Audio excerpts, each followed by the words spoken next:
Sorry guys, मुझे नहीं पता था कि तुम लोगों में ऐसा कुछ रिचुअल होता है। हाँ, प्रे तो करना चाहिए। हम हमेशा खाने से पहले अल्लाह ताला से प्रे करते हैं। यस, रिचुअल नहीं स्पिरिचुअल। हम ही पहले भगवान को भोग ऑफर करते हैं और उसके बाद प्रे करके खाते हैं।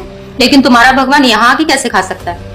जैसे वो तुम्हारी दुआ कानों से सुन सकता है, वो वैसे ही यहाँ पर आके खा भी सकता है। भगवान का फॉर्म पर्सनल है। अगर वो कानों से सुन सकते हैं तो मुंह से आके खा भी सकते हैं। उनके कान और मुंह दोनों है। शालिनी, तुम प्रे नहीं करती खाना खाने से पहले? नहीं, लेकिन मेरे चाचा ने एक बार कहा था कि हमको वो गॉड ऑफ फूड को और फार्मर्स को थैंक यू बोलना चाहिए। You mean Annapurna Devi? What? God of food. Yes, हमें उन्हें थैंक करना चाहिए और साथ में फार्मर्स को भी। But I believe in watering the roots. देखो, हम हमेशा क्रिएशन को तो अप्रिशिएट करते ही हैं, लेकिन हम क्रिएटर को ना अप्रिशिएट करना भूल जाते हैं। अभी सोचो, पानी ना हो, हवा ना हो, उपजाऊ मिट्टी या धरती माँ ना हो, तो फार्मर क्या कर लेगा? So I believe that we should be thanking the Creator, the Lord, who is providing us with all the basic necessities. Point. अब तुम किस किस को थैंक करेगा? वैसे भी तुम्हारे 33 करोड़ तो देवी देवता है। बताओ, किस किस को थैंक करेगा तुम? और शांति, तुम बताओ, तुम किस गॉड को मानता है? मैं ऐसे किसी गॉड को नहीं मानती, लेकिन I think Shiva is a big god. See, I am very sorry, but आपने अपने वो बड़े भगवान का स्टोरी तो सुना होगा ना, जहाँ वो अपनी मरी हुई वाइफ को शोल्डर पर लेकर पूरे इंडिया का चक्कर लगा रहा है। अब तुम मुझे बताओ, जो गॉड अपनी वाइफ के मरने पे ऐसे कॉमन मैन की तरह रोता है, वो गॉड हो सकता है क्या? अच्छा, maybe I don't know much about this story, but he is very famous and north में तो राम जी भी बहुत फेमस है ना। उनका स्टोरी तो तुमको पता होगा ना, सबको पता है। उनकी वाइफ को रावण ले गया था। हाँ, पता है। अब तुम मुझे बताओ, वो गॉड है? वो अपनी वाइफ को भी अकेला नहीं बचा के ला सकता। उसको अपनी वाइफ को बचाने के लिए भी वानर सेना की हेल्प चाहिए, और उस वानरों को भी तुम पूछता है। I am sorry. और गीता, तुम कृष्ण को मानती हो, और वो तो हर लड़की के साथ रासलीला करते रहते थे। ऐसा कैसा कैरेक्टर है गॉड का जिसे हर लड़की से प्यार हो जाता है? और वो खुद डर के अपना जन्मस्थान छोड़कर चले गए थे। गॉड को कभी डर लगता है क्या? और जिसे खुद डर लग रहा है, वो तुम लोग की हेल्प कैसे करेगा? शिट यार, this is so complicated and confusing. It is confusing because you are following the wrong path. It is very beautiful and sacred. I will show you the right path. Enough, Asifa. I know what you're trying to do.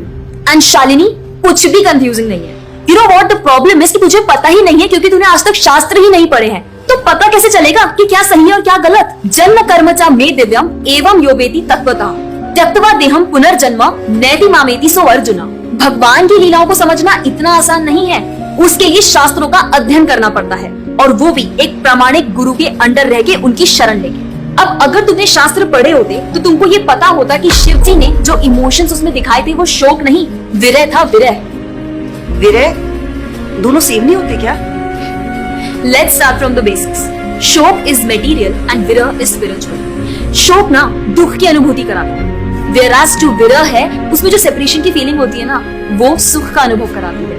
भगवान भगवत गीता में ना शोक करने वाले व्यक्ति को मूर्ख बताते हैं। गतासुम अगतासुमश्च नानु शोचन्ति Pandita, a wise man never laments for the living nor for the dead। Bhagavad Gita chapter 2 text 11। अपनों की मौत पे आंसू बहाना शोक है, लेकिन वही रामायण देखते देखते जो आंसू निकले ना, वो विरह है। विरह, और ऐसे विरह से हमारा भगवान के प्रति प्रेम बढ़ता है। तो जिस तरह से शिव जी ने विरह को दिखाया था, उसी तरह राम जी भी सीता मैया के जाने के बाद विरह में भटकते हुए रो रहे हैं। और यही नहीं, सीता देवी इतनी प्योर है ना कि उन्हें राम जी के अलावा कोई टच भी नहीं कर सकता था। रावण जिनको लेके गया था वो छाया सीता देवी थी। असली सीता देवी तो अग्नि में समा गई थी, और वो अग्नि परीक्षा के वक्त बाहर आई थी। और आसिफा, तुम क्या बोल रही थी? भगवान राम को अपनी पत्नी को बचाने के लिए वानरों की मदद लेनी पड़ी थी। I mean, God is all powerful, right? हाँ, I mean, वो अकेले भी तो मार सकते थे ना। यार शालिनी, अगर तूने कभी रामायण पढ़ी होती तो तुझे पता होता, जब खर और दूषण आए थे अपने 15,000 ऐसे दानवों के साथ जो इंसान को खा जाते थे, उन सब के साथ राम जी ने अकेले बिना किसी की हेल्प के उन सबके चिथड़े उड़ा दिए थे। अब ऐसे राम के लिए रावण को मारना मुश्किल है क्या? हाँ, लेकिन बाद में वानरों की हेल्प क्यों ली? उनको अपनी सेवा में लगाने के लिए, उनकी ग्लोरीज बढ़ाने के लिए। अरे उन्होंने तो एक छोटी सी गिलहरी तक को अपनी सेवा में लगा लिया था। What? कभी पढ़ा हो तो पता हो ना। खैर, और हम हनुमान जी की पूजा इसीलिए करते हैं क्योंकि भगवान तक पहुंचने का रास्ता उनके भक्तों की सेवा है।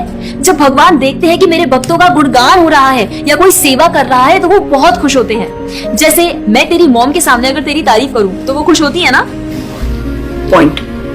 इसी तरह भगवान हमसे खुश होते हैं जब हम उनके भक्तों की सेवा करते हैं, पूजा करते हैं। और रही बात 33 करोड़ देवी देवता की, आसिफा मुझे ये बता, what is your favourite genre in movies? Psychological thriller. और शालिनी तेरी? Romantic and comedy. एग्जैक्टली। जैसे हर किसी का अपने नेचर के अकॉर्डिंग फेवरेट जॉनर होता है, वैसे ही भगवान ने हर किसी के नेचर के अकॉर्डिंग व्यक्ति के लिए उसके नेचर के अनुसार वेद और पुराण दिए हैं। और उन्हीं पुराणों को फॉलो करके लोग अपनी देवी देवता की तरफ अट्रैक्ट होते हैं। और ये सभी देवी देवता भगवान की ही सेवा कर रहे हैं। जैसे रोशनी के देवता सूर्यदेव, हवा के देवता वायुदेव, बारिश के देवता इंद्रदेव। जैसे एक सरकार चलाने के लिए इतनी सारी पोजीशंस होती हैं, वैसे ही इस पूरे ब्रह्मांड को चलाने के लिए अलग अलग देवी देवताओं की जरूरत पड़ती है। तो मतलब वो अपनी पोजीशन का मिसयूज करेंगे, किसी भी लड़की के साथ कुछ भी करेंगे, रास लीला करेंगे। Stop it Asifa, now you are crossing the line. तुझे पता ही क्या है कृष्ण के बारे में? जो लोग बोलते हैं कि कृष्ण करे तो रास लीला है, हम करें तो कैरेक्टर ढीला है, उनको बोलो पहले भागवतम पढ़ ले। ठीक रास लीला से पहले भगवान ने गोवर्धन उठाया था। उनको बोलो पहले जाके गोवर्धन पर्वत उठाए। पैदा होते ही पूतना को मारा था, बच्चे से एक मच्छर नहीं मारा जाता। When he was crawling, मुख में ब्रह्मांड दिखा दिया था। तू अपने मुंह में अपना ये हॉस्टल ही दिखा दे आसिफा। क्या तुम जानते हो द्वारका में भगवान श्री कृष्ण की 16,108 रानियां थी और सबके अलग अलग महल थे। और हर एक महल में श्री कृष्ण सबके साथ होते थे एक ही समय पर। रोज सारी रानियां कृष्ण से खुश थी और उन सब की जरूरतें कृष्णा पूरी करते थे। क्या किसी नॉर्मल से इंसान के लिए ये सब संभव है? आज के टाइम पे तो एक ही नहीं संभलती, लेकिन उस टाइम सारी रानियां एक दूसरे के साथ खुश थी और उन्हें खुश कृष्ण रखते थे। क्यों? क्योंकि वो भगवान है। और रही बात ब्रज की गोपियों के साथ रास लीला करने की, तो इतना जान लो कि रास लीला के टाइम पर करोड़ों गोपियां थी और कृष्ण पूरे टाइम हर एक गोपी के साथ मौजूद थे और उनके साथ डांस कर रहे थे एक टाइम पे करोड़ों गोपियों के साथ। ये सब बहुत डीप लीलाएं हैं और ये सब तभी पता चलेगी जब साधुओं के संग में रह के शास्त्रों को पढ़ा जाएगा। हवा में तीर चलाने से या सुनी सुनाई बातों पर यकीन करने से कुछ नहीं होने वाला। और रही बात अपने भक्तों को बचाने की, तो भगवान ने तो अपने भक्त परीक्षित महाराज को गर्भ में बचाया। 5 साल के प्रहलाद महाराज के लिए नरसिंह अवतार लेकर आए और उनको बचाया। यहाँ तक कि वो अपने गुरुदेव सांदीपनी मुनि के बेटे को मरने के बाद वापस लाए और उनको जिंदा किया। आई एम रियली इम्प्रेस्ड यार। हिंदू होते हुए भी मुझे फैक्ट्स पता ही नहीं थे।